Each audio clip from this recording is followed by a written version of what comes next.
So I've been like when you asked me if I had something along the lines of denial and disavowal in political and media culture, I had just like I was about to like finish a chapter in another thing that I'm writing at the moment that is on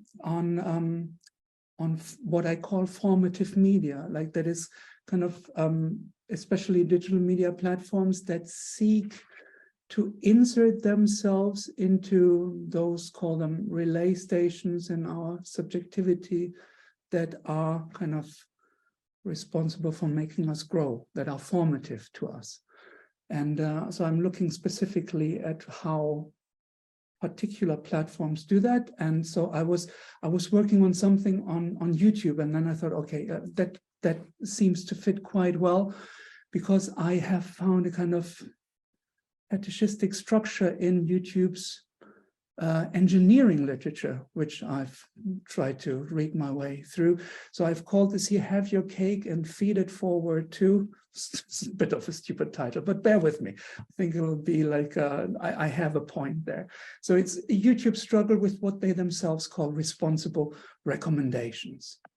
Wait, and now I need to find my way. Okay. So all major digital platforms had their scandals throughout the 2010s. Instagram was criticized, very rightly so, for damaging the health of teenagers all around the world, Twitter for hate speech, Facebook for everything. YouTube, meanwhile, apart from some copyright issues in the 2000s, flew under the radar quite a bit.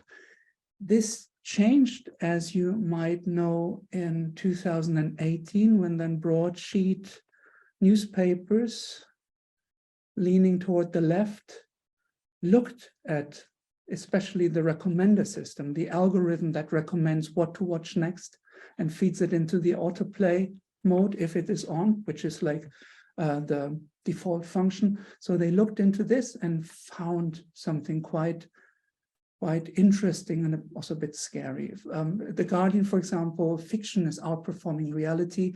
The man they're showing here is Giulio Chasselot, who used to be an engineer working on on YouTube's recommender system, and then turned whistleblower. Developed a program that showed actually how YouTube was feeding increasingly extreme content, and also of extremist orientation into people's recommendations. The Wall Street Journal, how YouTube drives people to the internet's darkest corners. And then Zeynep Tufekci, YouTube, the great radicalizer. Especially Tufekci was an inspiration for what I then tried to find out on YouTube. She writes in this polemic, really, YouTube has created a restaurant that serves us increasingly sugary, fatty foods, loading up our plates as soon as we have finished with the last meal. Over time, our tastes adjust and we seek even more sugary, fatty foods, which the restaurant dutifully provides. When confronted about this by the health department and concerned citizens, the restaurant managers reply that they're merely serving us what we want. Now, this kind of giving the people what they want as opposed to giving them what they need, that was already a big debate when it came to public versus private broadcasting, and it has now shored up again in the case of YouTube, which I find is quite characteristic.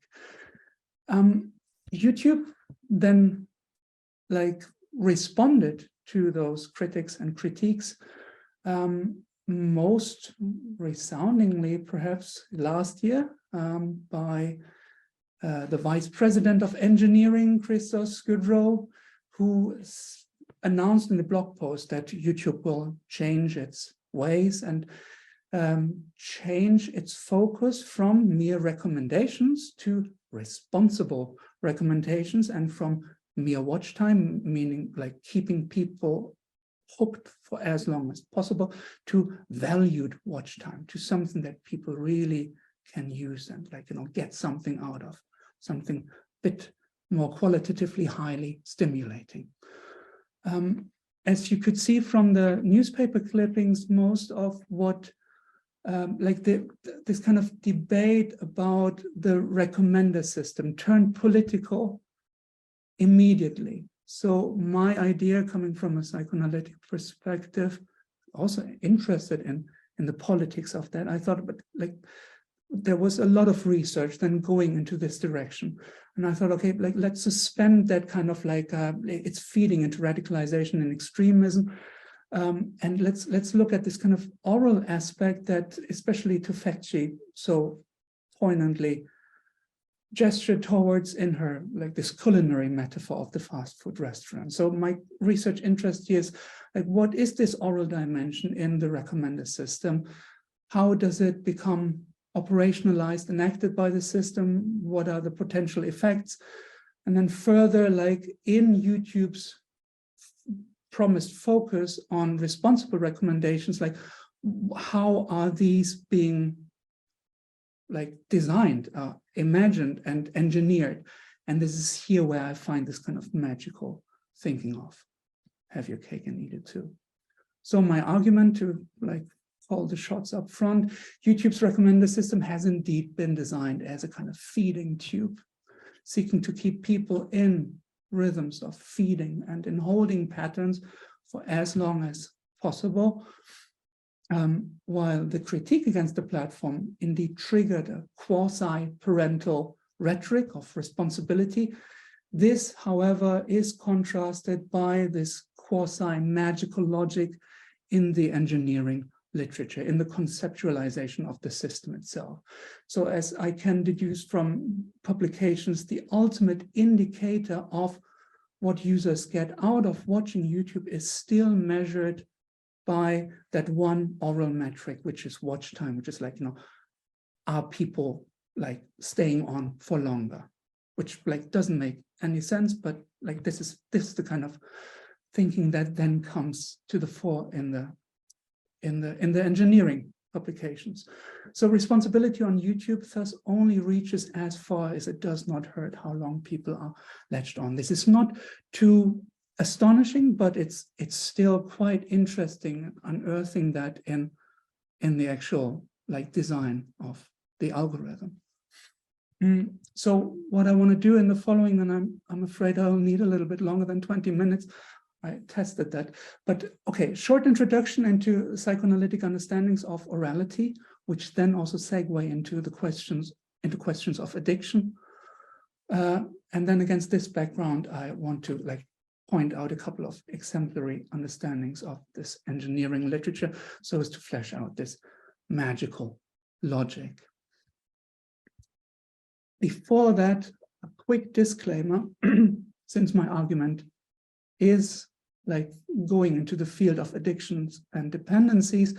In the field of media study, this usually pretty quickly tends to gravitate toward, you know, like areas where like moral panics arise and where primitive beliefs in direct media effects, you know, they feed us that, and that's why users start thinking like this, you know, like this is something that one has to be a bit careful about. And like there's this kind of knee-jerk reflex in media studies to steer clear of like talking about media addictions in the first place, so as to not come across as naive. However, while I hold to like with the established research that addiction is always a personal subjective thing, I still hold that there's an overall commercial culture that seeks to exploit human dependency on others and on other objects. Hence, what can be said at a cultural level is that while there are strong demands on people to be independent and rational at all times, commercial culture, commercial products and services are increasingly designed for people to become extremely dependent on them. So I think there's good reason for us to look into media addictions, like the word may, like media dependencies. That's better. Okay, with that, into the realm of the oral Freud in the 3 essays on theory of sexuality in 1905, conceptualized orality as one of the psychosexual phases, corresponding or having its roots in the nursing situation, the infant at the mother's breast or at the caregiver's bottle.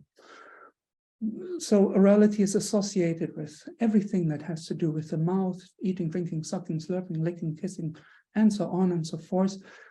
However, by means of anaklesis, like by a means of leaning on, but then also becoming independent, starting to live its own life, like the oral drives a kind of sexualization of these activities. These activities then potentially take on relational, quasi-sexual meanings of this bodily zone. Like they kind of,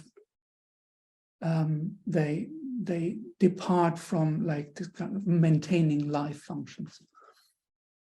And those developmental phases do not ever vanish completely, but remain depending on character formation salient in people's lives and relations.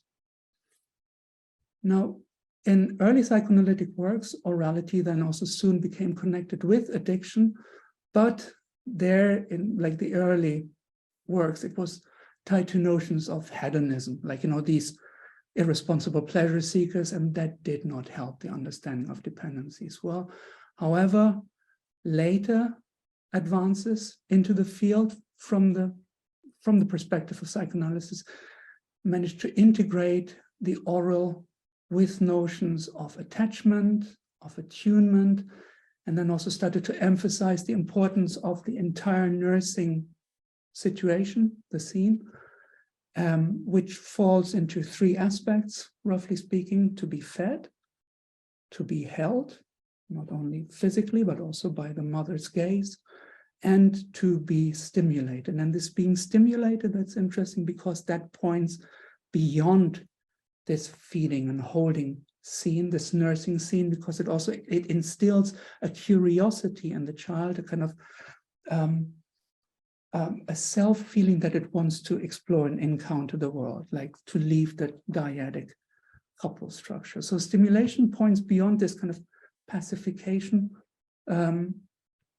a connotation of the oral, and makes the infant want to explore the world. It can also come in negative form, as Heinz Korhut formulated. It can also like come in the guise of optimal frustration, right? Like that we need to be frustrated in order to move on. It's like what comes next? You know, what comes after this, after the feeding situation, or what Winnicott calls disillusionment, right? Like the nursing scene must be an enchanting, like in the ideal case, an enchanting experience, but it also needs to be blended with a kind of disillusionment for us to kind of move on from there.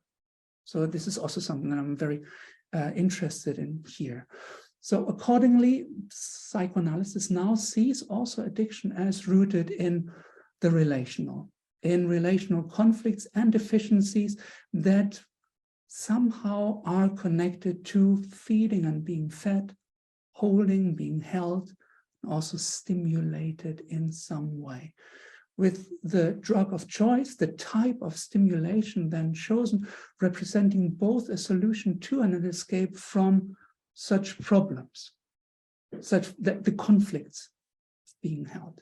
So this oral dimension of a dependency, and I argue, refers to how such conflicts and deficiencies are being stilled. Like that's like I borrowed this from German, where to be nursed means stillen, like to be stilled, and it has this nice ambiguity of like, you know, something becomes precariously solved, suspended, escaped from, often by means of a negative stimulus, like or stimuli being evacuated into an anti-container, as Bion called it. Now, how to get back to YouTube from here? My suggestion via neuroscience, and that is quite interesting because a lot of what neuroscience finds like goes back to psychoanalytic mainstays.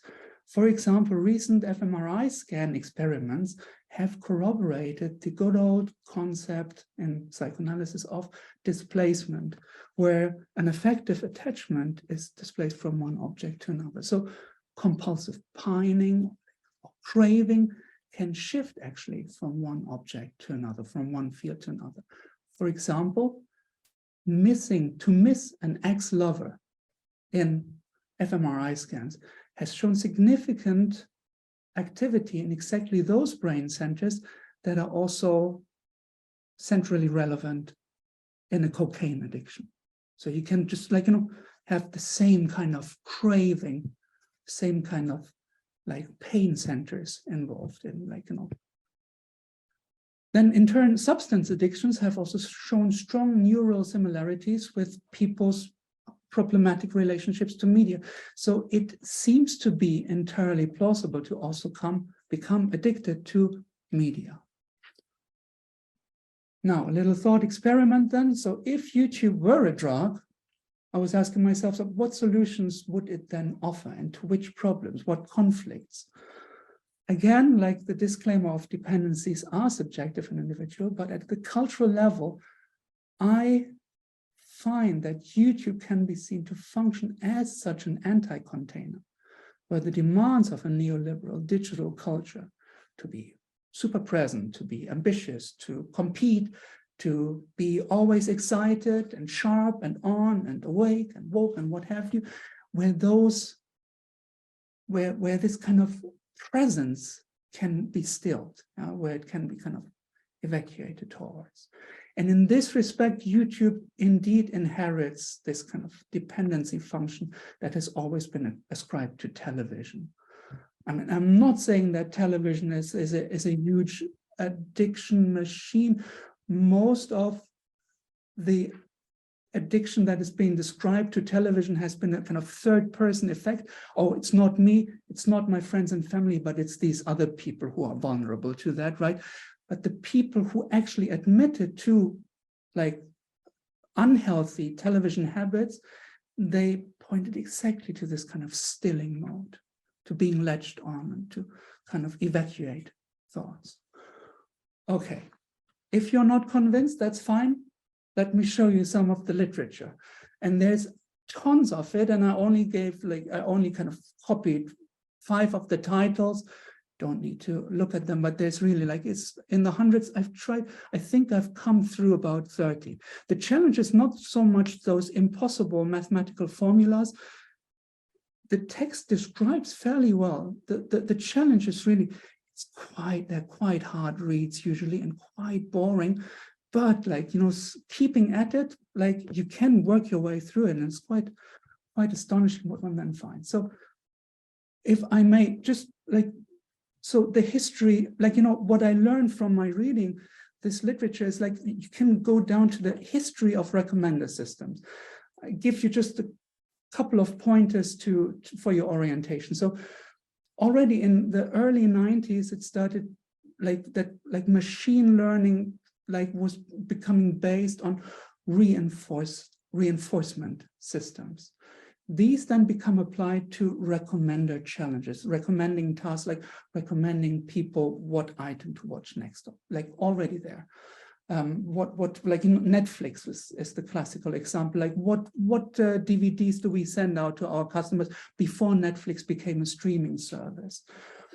And so in this reinforcement learning, there's always the prediction that the system makes, which is then compared to the actual event. And that was back then, did the user like what we suggested? And so the main metric dominating the 90s became the root mean square error, the error rate defining the gap between what was predicted and the actual rating of the user, right? Then people said, didn't like that after all. Then subsequently, while reinforcement learning has remained one of the leading paradigms, the main feature of those user ratings has become deprioritized and replaced with what we all despise now in terms of data mining, right? Implicit feedback. Not what we say we like, but what we actually do on those platforms. Engagement data, what we click on, what we search for, what we then actually look, what we stay stuck with in terms of dwell time, and the whole sequence of our interaction. And that I find so interesting, and I'll come to that in a minute. no worries, like we'll soon be done here, but I want to take you just a little bit further down into this rabbit hole of YouTube's engineering literature. So Covington and colleagues then published this paper in 2016, which is perhaps the most notorious one because quite a lot of the papers picked that up. Deep neural networks for YouTube recommendation. It is really well written. I mean, it's an excellent engineering feat. They report dramatic increases in performance at an industrial scale. Of course, that made the alarm bells ringing also for a lot of critical cultural journalists. But I mean, they explain the system really magnificently. So the YouTube system is based on two interacting neural networks. On the one hand, you generate the candidates out of hundreds of millions of possible videos, out of hundreds of millions, a couple of hundreds are being filtered out, which are then given to the other network, which is responsible for the ranking of these, where it's kind of like also sifting through it and kind of produces rankings of dozens from those hundreds. While on the side of candidate generation, mostly contextual features are being used and like not individual user data, but user group data. That means collaborative filtering, you know, constructing neighborhoods of like-minded people, what Weston et al. In 2010 called like trying to produce sibling precision, you know, like, so this is the canteen phase of the recommendations.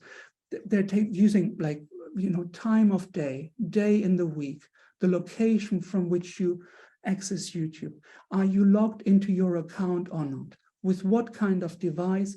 What is your age? What is your gender? What are the rough interests in this group of users, right? And this is how hundreds of videos come filtered out. Then on the ranking side, much more fine-grained and personalized. That is the a la carte menu, the 12 part menu that is then being produced. And that's much, much more like down to like the nitty-gritty personal historical features, the engagement history, including clicks, likes, searches, watches. What it boils down to is to produce the interaction sequence of each individual user. So the main challenge as it is formulated in Covington et al. Lies in representing a temporal sequence of user actions and how these actions relate to the video impression being scored. So the temporal sequence of user actions with the goal to create recommendations that are as responsive to the individual user's history as possible, with the realistic goal to model what can be expected of each individual user. So it's a realistic model. So it's like, okay, we cannot squeeze out the same amount of watch time out of everybody, but we can model like this user's form of interaction. Alfred Lorenz, like a German psychosocial studies scholar, would say, like the form of interaction between this specific user and our platform. Continuous features describing past user actions on related items are particularly powerful because they generalize well, right? So, and it's like, this is basically like taken from like motion capture systems also, and from like, yeah, and from basic like interaction studies between mothers and children, like in the 20th century, and Fordism. So the aim here is really to construct the perfect holding pattern for each individual user. All stimulus serves the aim of holding and feeding, and users are kept, I call it, running to stand still. And yes, it is a quote from a U2 song, but since U2 is so close to YouTube, I thought like for this once it's permitted. Now, okay, just pushing this just a little bit further, and I promise I'm out of here very soon. how to go from this development of responsiveness to responsibility, because that is exactly the point where YouTube got a lot of criticism thrown on its way. So and now they've announced now they want to turn recommendations responsible. So how to do that? Psychoanalysis would say through failure. Quoting from Donald Winnicott, 1968, this is where the difference comes in between mechanical perfection and human love. Human beings fail and fail. And in the course of ordinary care, a mother is all the time mending her failures. These relative failures with immediate remedy undoubtedly add up eventually to a communication so that the baby comes to know about success. We need to experience failure in order to get out of this kind of feeding pattern and to experience the world in the first place, to kind of be able to venture out. So it has to fail. Funnily enough, there are now notions being developed that seek to simulate that failure. So I was thinking okay, where in YouTube's design can one see now those exit strategies being developed? Where can one see the chance of such a failure being programmed into the system? And I found it in a couple of notions, but all of those very ambivalent and ambiguous, trying to be serving a lot of masters. So fairness, attention, policy correction, exploration, all of those negotiate between what users might want and need, what the system can and cannot do, what the platform wants and doesn't want. So it's in its highly ambivalent situation. Two very quick examples to kind of make this concrete. So this is where I can see the magical thinking as really coming into its own, and you find it in the conceptions of the solutions that are being offered. For example, Zhezhao and colleagues, 2019, so directly after the criticism hits YouTube, find a selection bias in the problem that will be familiar to all of us.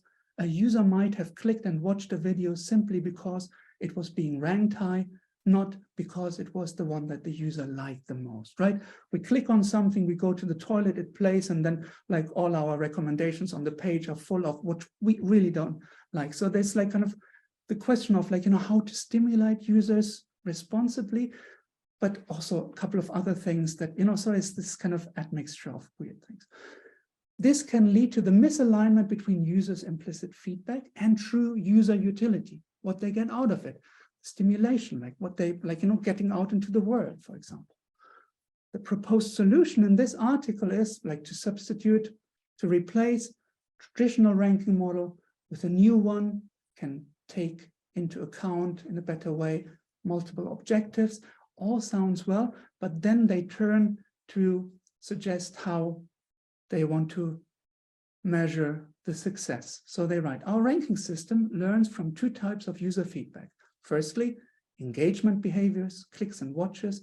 Then secondly, the satisfaction of the users, right? Satisfaction behaviors such as likes, dismissals. Okay, that, it's a far cry from stimulation and a kind of psychoanalytic sense, but here we go. But then they announce that with the introduction of their new model, this significantly improves both engagement and satisfaction metrics. Here we have there we already I was but this is primary process thinking. It's yeah, we can maximize user retention, and we can maximize the quality of how they're being stimulated. Along the lines of reality, this is not a plausible scenario to keep people in increasingly longer feeding and holding patterns and still expect them to come out qualitatively better stimulated. Another example to round it off, Chen et al., also in 2019, want to test the value of exploration. They define exploration as actions rarely taken by the existing system. You could also paraphrase stimulations rarely given to users by the system. However, when one reads then into the details, already introduces itself again, this kind of have your cake and eat it too they want to balance recommendations so as to get the benefit of exploratory data without negatively impacting user experience.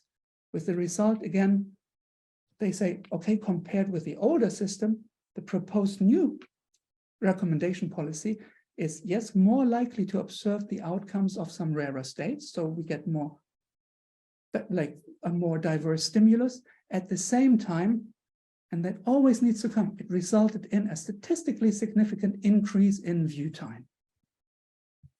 So stimulation is only tolerated, and that is the pattern throughout, if it does not hurt the length of how long people are latched on.